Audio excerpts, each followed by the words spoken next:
theksuam çajin e parë që mund të bëhet me 1 lugë deri në 1 lugë e gjysmë.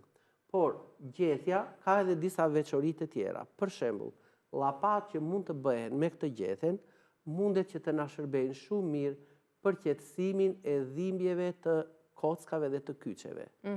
Atëre, si mund të veprojmë? Këto mund t'i marrim neve dhe ta bëjmë kështu. Nëse gjethet ne i kemi të thata, atëre, kur gjethja është e thatë, mund të veprojmë kështu. E zbusim pak,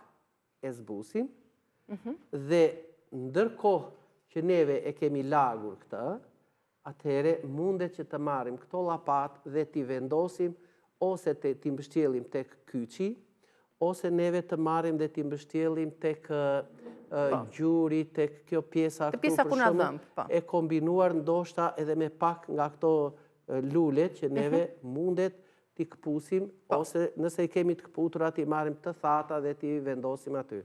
Pra, na ndihmon shumë mirë në përmirësimin e qarkullimit të gjakut dhe na ul ato edemat që janë për shembull nëpër kocka dhe kyçe.